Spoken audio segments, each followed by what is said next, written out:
It is the 8th day of October 2020. A very good afternoon to you and a warm welcome to Africa Focus. We have a great show lined up for you in the next 30 minutes. Do stay tuned and remember you can be part of the broadcast by sending in your SMSs to 111 444 111. You can talk to me on our social media handles at Switch TV Kenya on Twitter, at _Clifford KE, Switch TV Kenya on Facebook. But first, here are the highlights.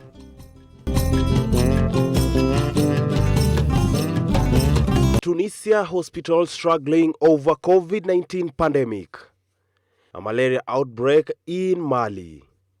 Angolans take to the streets to protest against corruption. Now, Sudan's government and rebel groups have signed a landmark peace deal aimed at ending decades of war in which hundreds of people and thousands of people have died. Cheers rang out as one by one representatives from the transitional government and rebel groups signed the deal. A year after, peace talks began at a ceremony in the South Sudan capital, Juba. Let's take a look. Ending Sudan's internal conflicts has been a top priority of the transitional government in power since long-time dictator Omar al-Bashir was ousted in a pro-democracy uprising. I would like to reaffirm to you again on this historic day that we are not going back to war and we are not keen to implement everything that has been reached in all the tracks or agreement in the regions and in terms of security arrangement, judiciary and political issues. There is no doubt that the results of this agreement will provide support for the government of the transitional period. The peace talks were mediated by South Sudan, whose leaders themselves battled Khartoum as rebels for decades before achieving independence in 2011 and who are still struggling to bring peace to their own country. After a long and difficult negotiations between the transitional government of Sudan and different opposition groups, we are all delighted to witness the signing of Juba Peace Agreement today. We are equally delighted that we have pulled off this achievement despite huge challenges facing our own country. The agreement was signed by the Sudan Revolutionary Front, which comprises rebel groups from the war-ravaged Western Darfur region, as well as the southern states of Blue Nile and South Kordofan. The agreement we reached today addressed the issues of stakeholders, the displaced people, refugees and the victims in all parts of Sudan, especially in Darfur, and I salute all our people in Sudan and those in the countryside.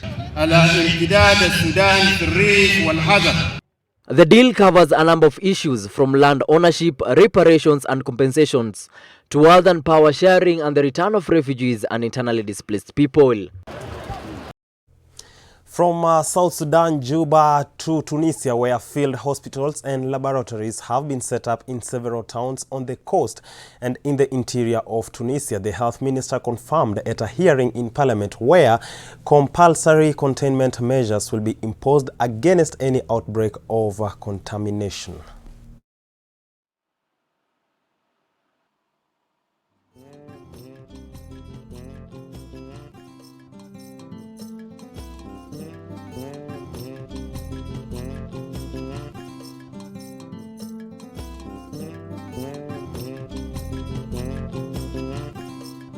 Alors, c'est une situation, je dirais, un peu critique parce qu'il y a eu une augmentation de la contamination. It is somewhat critical situation because there has been an increase in contamination, geographical distribution and therefore an increase in the number of cases of individuals carrying the virus.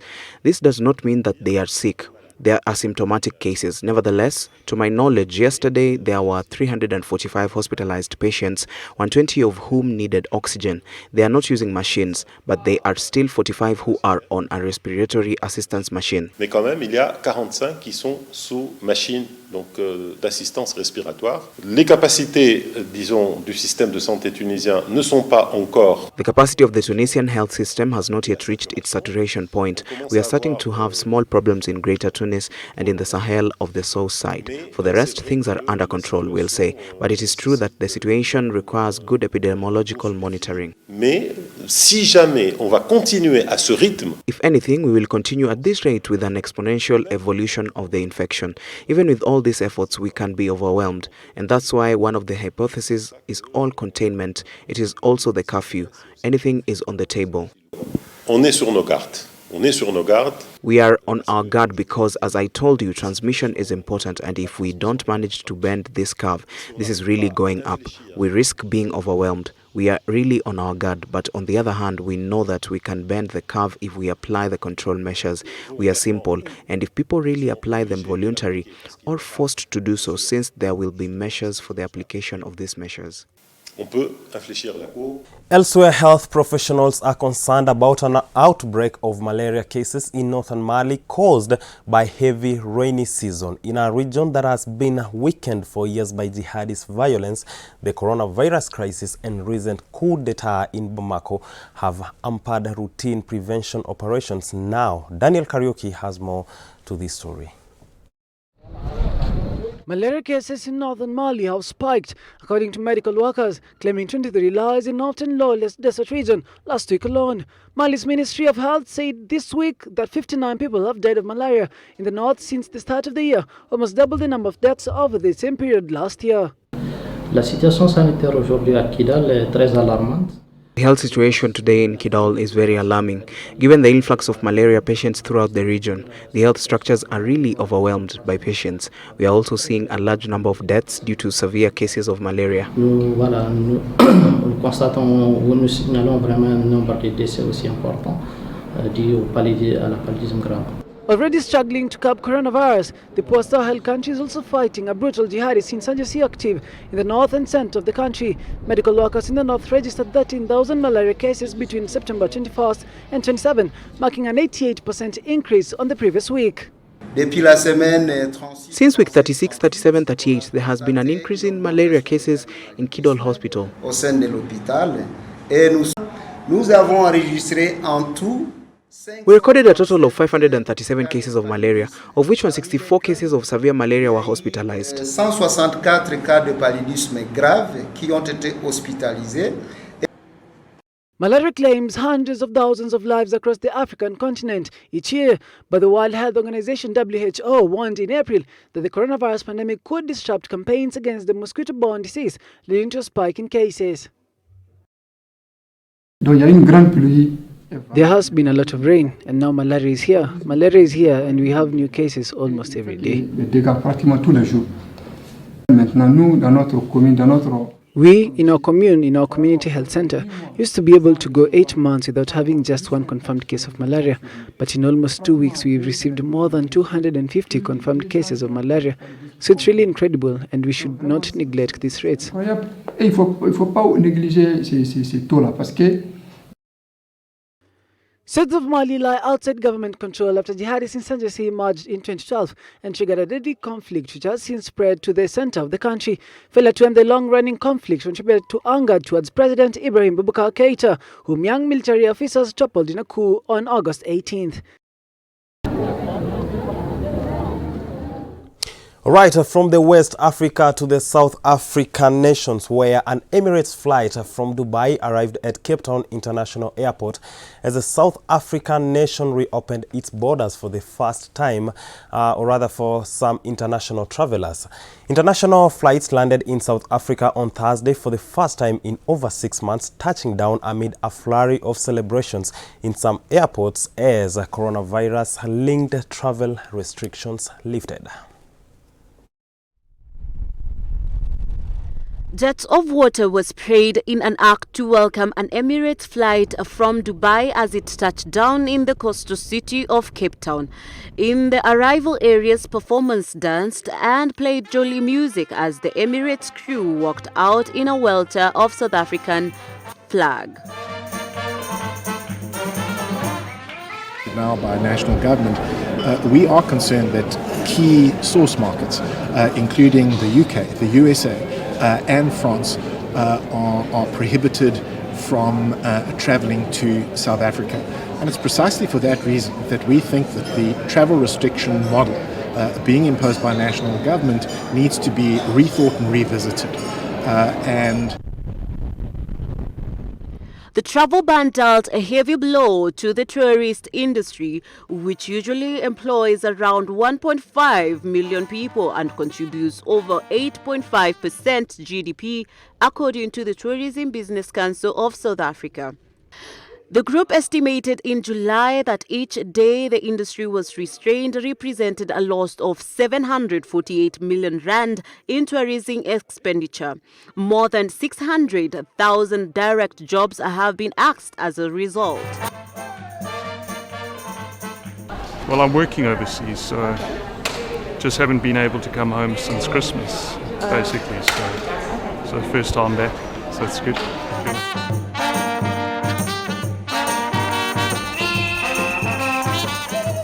All other visitors will meanwhile be required to present a negative coronavirus test taken less than 72 hours prior to departure. They will be screened upon arrival and asked to install a coronavirus tracing app on their mobile phone. Travelers from all African countries are being admitted for now. Infections and deaths south of Sahara have remained low compared to the rest of the world. South Africa has been relatively hard hit with 674,339 infections and 16,734 deaths recorded to date, just under half of the total number of cases detected on the continent.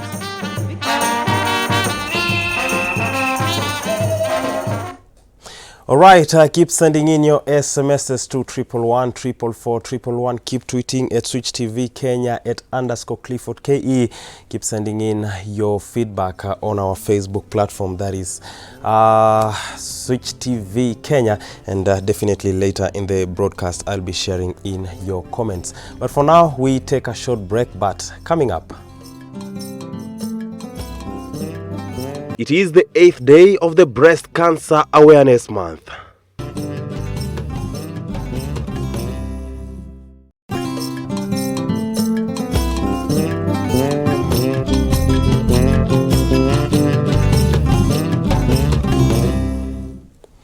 Welcome, this is Africa Focus. I'm yours, Clifford Ndubi. Let's head to Angola, where dozens of Angolans marched on Saturday against alleged state corruption after Portuguese media accused the president's chief of staff of embezzlement, damaging the credibility of an ongoing anti-graft campaign against the former regime. Private Portuguese broadcaster TVI24 last month investigated several public contracts awarded to firms owned by Angolan President João Lourenço's chief of staff and right-hand man Edelturres Costa. TVI alleges that Costa transferred public money paid to his businesses to offshore accounts in Panama and Portugal, where it was used to purchase luxury properties. Neither Lourenço nor Costa have commented on the investigations, which did not get much traction in Portugal, Angola's former colonial ruler. We are here once again to demonstrate against another thief in our country. We can't accept this injustice. We didn't start to be joked around with like this. We are here. The police are blocking our way, and we need to reach the presidential palace to finally show our unhappiness.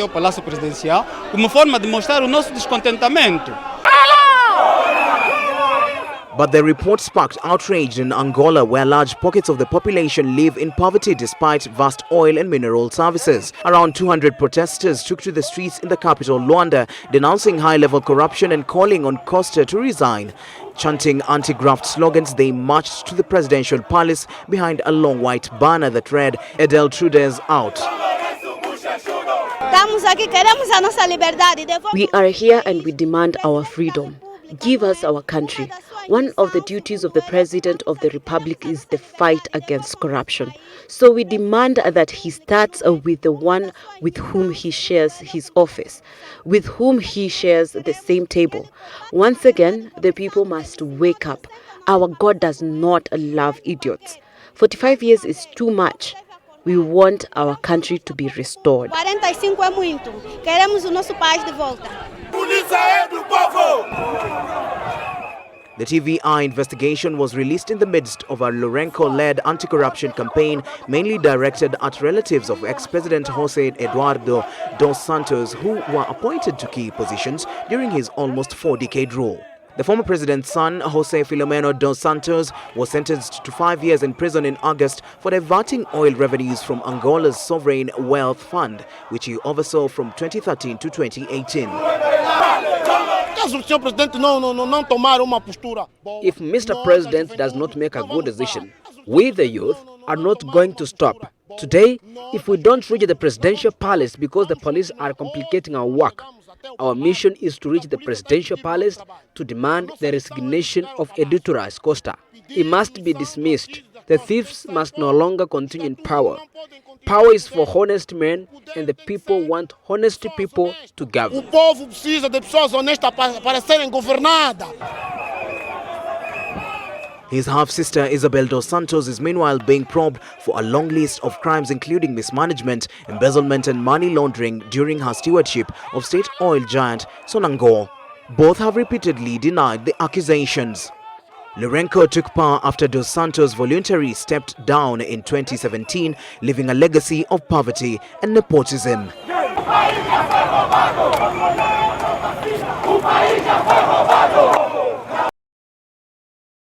Every October is a World Breast Cancer Awareness Month, and according to statistics, breast cancer is the third killer disease after cervical cancer and esophagus cancer, killing at least 3,000 people annually in Kenya. Now, according to Dr. Kanjama, 95% of cancer patients are above 40. Daniel Karaoke sat with the doctor and he has more to this story. Considering that October is Breast Cancer Awareness Month, and actually breast cancer is the #1 most common cancer in Kenya and the #1 most common cancer globally. According to Dr. Kanjama, among the main causes that lead to cancer are excessive use of alcohol, smoking and genetic mutation. Those who are younger, because 5% of women who get breast cancer are less than 40 years old. So especially if you have a family history of breast cancer, maybe you had a mom, especially first what you call the nuclear family or first degree relative, maybe you had a mom who had breast cancer or maybe a sister, and it's important to even start the clinical breast exam. The youngest recorded case, you'll be amazed, the youngest recorded case is basically even a schoolgirl, but it's rare, but it happens. This happens especially in those who have what you call the BRCA1 and BRCA2 genetic mutations. So those ones can get breast cancer even at a young age. Weight, obese, you're not exercising, we're so focused on office jobs and all that. These are the things which basically have caused breast cancer to increase, as in we're getting more risk factors because of the way we live. Because, it's like lifestyle plays a role, Cancer is actually considered to be like maybe diabetes and hypertension, an NCD, what you call a non-communicable disease. And non-communicable diseases have been increasing as the years have been going by because of our lifestyle, The things we're eating, we're not exercising enough, and we're gaining weight a lot. And even up to now, we say that it's good for a patient to know their breasts and feel their breasts, but there was this directive which was issued by American Cancer Society. They did some research and they found that actually breast self-examination, even though it's good to know and feel your breasts, you know how they are, because it's very important to see whether there are any changes in your breast. Change in the size, change in the shape, change in symmetry, change in the nipple, whether it's inverted or retracted, or there's some abnormal discharge, whether there's a rash on the skin of the breast. It's good to know about all these things. But the most important thing is you go to the hospital, you do a clinical breast examination. If you're at risk, or if you're above 40, above 50 years old, it's always good to do a clinical breast examination and to do even a mammogram. Cancer treatment, which is notably the most expensive treatment, Kanjama says that obtaining a health insurance plan could go a long way. I think the take-home message as far as cancer is concerned is that cancer is it's an expensive disease to treat. It's an expensive disease to treat because even when you have medical cover, it only covers usually up to a certain limit. It's an expensive disease. The earlier it's found, the better. You know, they say prevention is better than cure. When it comes to cancer, when you find it in the early stages, the prognosis and the treatment is much better compared to when you find it in the later stages when it's advanced. The mortality was around 2,500. 2,500, it was number 3 after esophageal and cervical cancer. On average, the 5-year prevalence is around 13,000 cases. Then the incidence, the new cases, about 5,000 women are getting breast cancer almost every year. Actually, male breast cancer is there, but the percentage of male breast cancer is very low compared to female. The majority of breast cancer is in female. Among the males, it's just a small fraction. For males, the main thing you need to worry about are things like esophageal cancer, prostate cancer. Those are the ones which are a major problem for men. Breast cancer, very, very low risk of getting breast cancer, but there are cases of male breast cancer. Among women, breast cancer leads with over 5,985 cases annually and 2,553 cases succumbing to it. The numbers are followed closely by cervical cancer, with 5,050 cases being diagnosed annually. Then esophagus cancer with 4,380. Then prostate cancer with at least 2,864 diagnosed cases being recorded annually. The pink ribbon is an international symbol of breast cancer awareness. Pink ribbons and the color pink in general identify the wearer or promoter with the breast cancer brand and express moral support for women with breast cancer. The month of October continues to mark the World Breast Cancer Awareness Month annually, and here alone in Kenya, the Ministry of Health claims that at least more than 5,000 women are getting diagnosed of cancer annually, with at least 2,000 succumbing to it. Daniel Kariuki for Switch TV, Nairobi. Thank you, Daniel Kariuki. Let's go back to South Africa. The National Defence Force patrol guards round up groups of Zimbabweans who have been illegally crossing into South Africa to buy goods since the lifting of travel restrictions.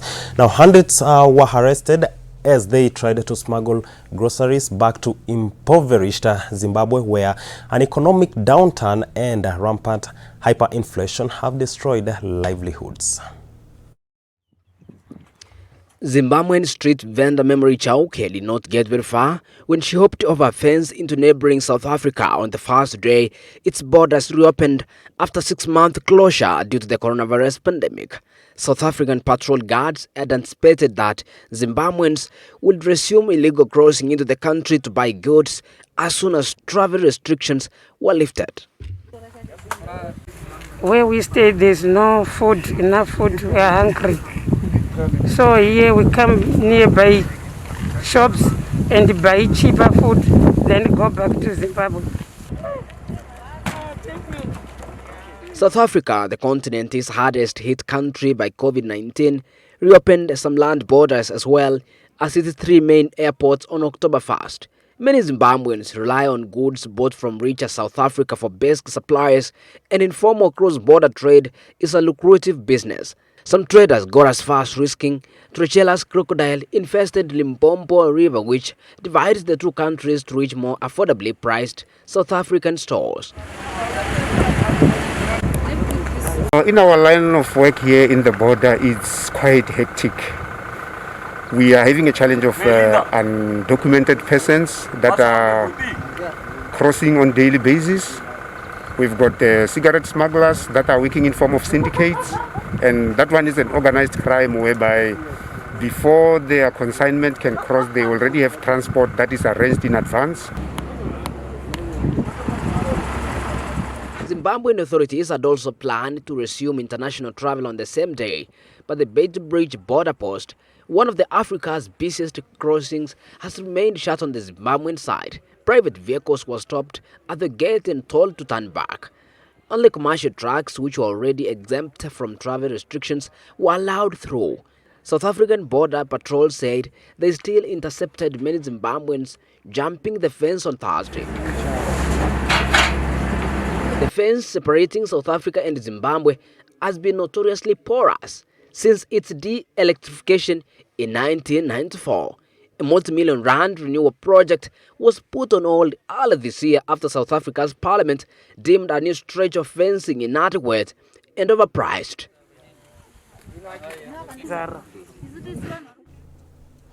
All right, that story from South Africa brings us to the end of our broadcast this afternoon.